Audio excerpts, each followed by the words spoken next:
While Facebook remains one of the largest companies in the world, it has lost some public trust in recent years.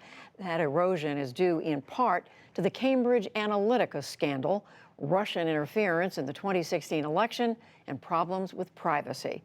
As Jeffrey Brown reports, its founder, Mark Zuckerberg, now says he wants to shift his vision of what Facebook is.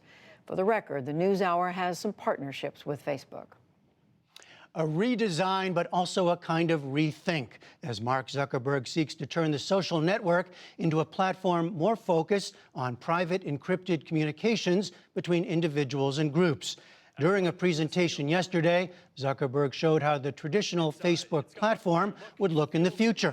Less of the public news feed, more message-based.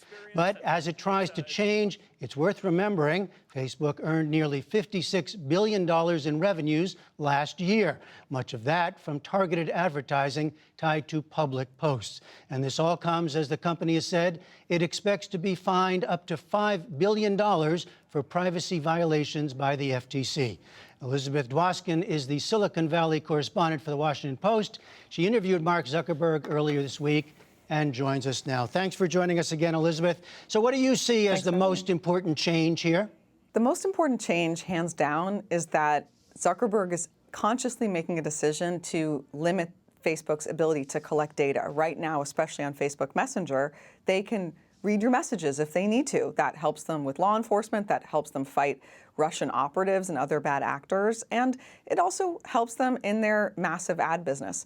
But now they're going to go to an encryption model, which means they won't be able to read the content of their messages.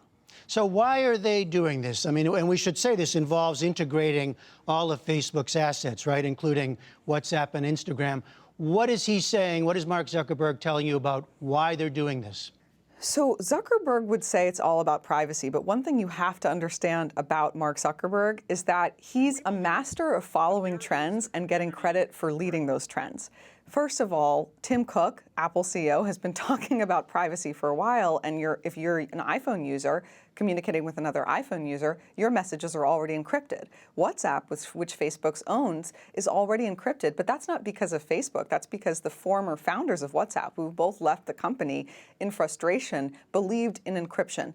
The other thing is that Facebook is trying to restore its reputation with the public, so it makes sense to talk about privacy. But remember, this is a person who just 10 years ago really said privacy is dead and everything should be public. So it's definitely a 180 for the company and for Zuckerberg.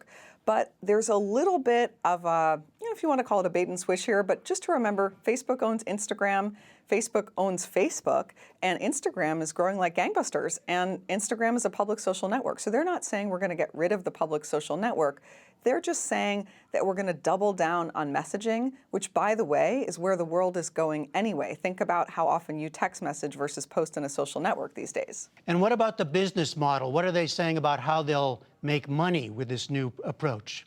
So in my interview with Zuckerberg, I asked him about that very directly, and he said, I'm not sure how we're going to profit off this transition to messaging, but I'm confident we'll be fine.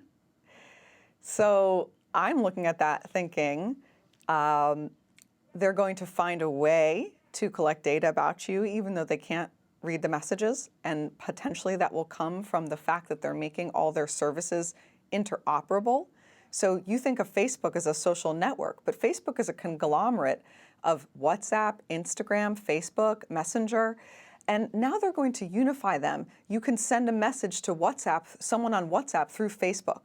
And so that will allow them to track even more behavior than before and will push people to engage even more than before. And, their real obsession, Zuckerberg said, people think we're all about data. He said what we're really all about is attention, which I was very surprised to hear.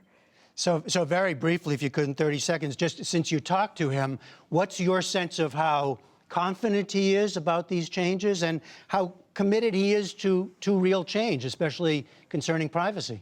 I think Mark Zuckerberg has always been a person who cared more about human behavior and growth than actual money. I mean, remember, he wanted to connect the world and make Facebook free when people didn't want Facebook to be free.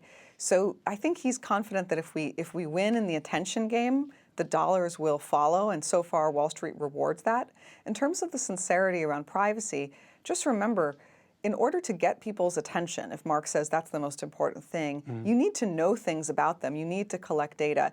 And it's deeply in that company's DNA to profile your behavior, to understand behavior, to create psychological luring tactics, to keep your attention there. And I don't see that going away. All right, Elizabeth Dwoskin of the Washington Post, thanks very much. Thanks for having me.